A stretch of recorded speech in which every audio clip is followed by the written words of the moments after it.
the ultimate goal that these people have in mind is the goal to create a one world government run by the banking industry, run by the bankers, and they're doing it in sections. The European currency, the euro, and the European Constitution is one part of it. Now they're trying to do it in America with the North American Union, right? And they want to create a new currency called the Amero, right? And the whole agenda is to create a one world government where everybody has an RFID chip implanted in them.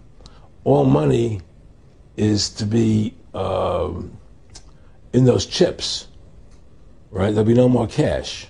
And this is given me straight from Rockefeller himself. This is what they want to accomplish. And all money will be in your chips. And so instead of having cash, anytime you have money in your chip, they can take out whatever they want to take out whenever they want to. If they say you owe us this much money in taxes, they just deduct it out of your chip digitally. Total control. Total control. And if you're like me or you, and you're protesting what they're doing, they can just turn off your chip. And you have nothing. You can't buy food. You can't do anything. It's total control of the people. And that chip's connected to a database that has your purchasing records, what you do, what everything, you sell. Everything is in there, you know? And so they want a one world government controlled by them, everybody being chipped, all your money in those chips, and they control the chips, and they control people, and you become a slave. You become a serf to these people. That's their goal. That's their intentions. Eric, can you be specific about when you met Rockefeller, how it happened in these discussions? I met Rockefeller through a female attorney I knew who called me up one day and said, one of the Rockefellers would like to meet you. I had made a video called Mad as Hell, and he'd seen the video and wanted to meet me and knew I was running for governor of Nevada. So sure, I'd love to meet him. And I met him and I liked him, and he was a very, very smart man. And we used to talk and share ideas and thoughts. And he's the one who told me 11 months before 9/11 ever happened that there was going to be an event. Never told him what the event was going to be, but there was going to be an event. And out of that event, we were going to invade Afghanistan to run pipelines from the Caspian Sea. We were going to invade Iraq, you know, to take over the oil fields, establish a base in the Middle East, and make it all part of the New World Order. And we go after Chavez in Venezuela. And sure enough, later 9/11 happened, and I remember he was telling me how how you're gonna see soldiers looking in caves for people in Afghanistan and Pakistan and all these places, and there's going to be this war on terror, which is no real enemy, and the whole thing is a giant hoax, you know. But it's a way for the government to take over the American people. He told you it was going to be a hoax. Oh yeah, oh yeah. There's no question. He says there's going to be war on terror, and he's just laughing. There's no who are we fighting? I mean, why do you think 9/11 happened, and then nothing's happened since then?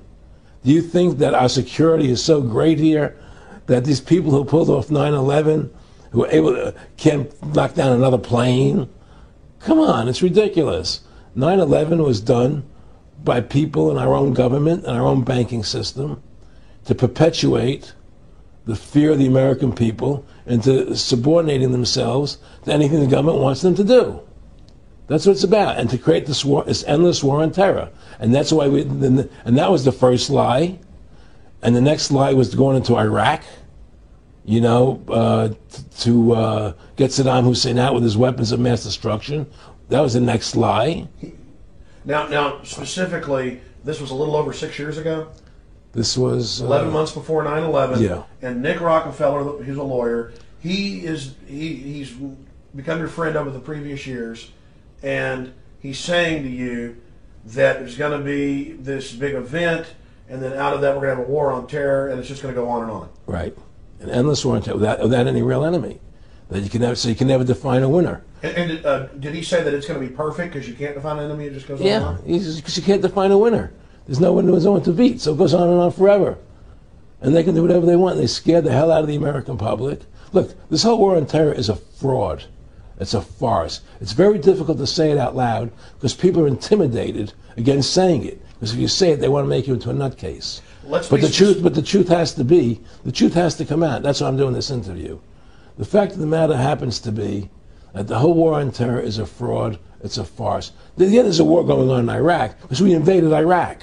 And people over there fighting, you know. But the war on terror, it's a joke, you know. And until we discover what really happened on 9/11 and who was responsible for 9/11, because that's where the war on terror emanates from. That's where it comes from. It was 9/11 that allowed this war on terror to begin. And until we get to the bottom root of 9/11, the truth of 9/11, we'll never know about the war on terror. Aaron, you said that he was, and I think it's important, and I know this about the Rockefellers from Dr. Dennis Cuddy and many others who literally, you'll be 20 years old in a lunch line at college, and there's David Rockefeller. And here's here, I mean, they're experts at recruiting and getting what they call players, and that clearly he was, I mean, I want to make it specific and just get you to reiterate what you said last night about you got 30% of the vote, you were having an effect, you made mad as hell, they knew that you'd started the Constitution Party, Yeah. They knew that you were somebody who was taking action and getting things done, you'd already made some big films, had a lot of other successes, Right. So they were trying to recruit you, and didn't it come down to the point of, hey, we are here to recruit you, and don't worry, your chip's going to say, don't mess with us, you know, this guy's don't touch. Yeah, yes, that did happen. I was definitely being recruited, but it's more subtle than that. Well, in your words, just go through the process, and then what he said to you. Well, what it is remember, we were friends, and we used to go to my house a lot. We'd have dinner, we'd talk, and he'd tell me about business investments I get involved in, you know, or they would help me with this business investment or that business investment. And was I interested in joining the Council on Foreign Relations? You know, I would have to get a letter to join them, but was I interested in that? And, you know, just stuff, you know, leading you on. And I used to say to him that I never really did that because that wasn't where I was coming from. You know, as much as I like you, Nick, you know, your ways and my ways, we're on the opposite side of the fence. You know, I don't believe in enslaving people, you know, and he would come back with, oh, I do? Or? Well, it would be more like, you know... It's better for them.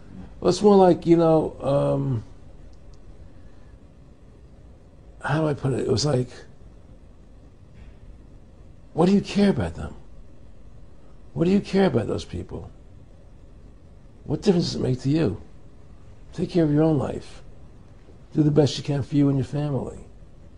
What do the rest of the people mean to you? They don't mean anything to you. They're just serfs. They're just people. You know, it was just a lack of caring, you know, and that's just not who I was. It was just sort of like cold, you know. It was just like cold, you know. And I used to say to him, what's the point of all this? You have all the money in the world you need. You have all the power you need. What's the point? You know, what's the end goal? And he said the end goal is to get everybody chipped, to control the whole society, to have the bankers, the elite people, you know, the bankers and some governor controlling the world.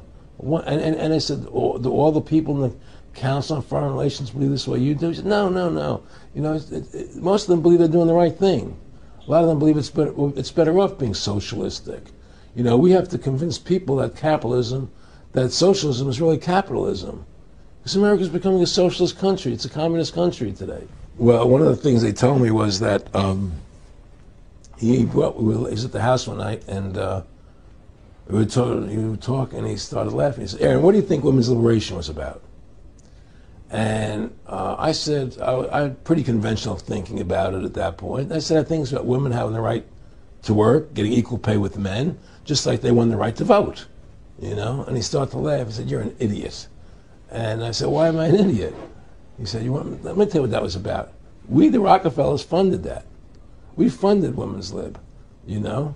And we're the ones who got all over the newspapers and television, the Rockefeller Foundation. He says, and you want to know why? He says, there were two primary reasons. And they were, one reason was we couldn't tax half the population before Women's Lib. And the second reason was, now we get the kids in school at an early age. We can indoctrinate the kids how to think. It breaks up their family. The kids start looking at the state as the family, as the school, as the officials, as their family, not as the parents teaching them. And so those are the two primary reasons for women's lib, which I thought up to that point was a noble thing. You know, when I saw their intentions behind it, where they were coming from when they created it, the thought of it, I saw the evil behind what I thought was a noble adventure.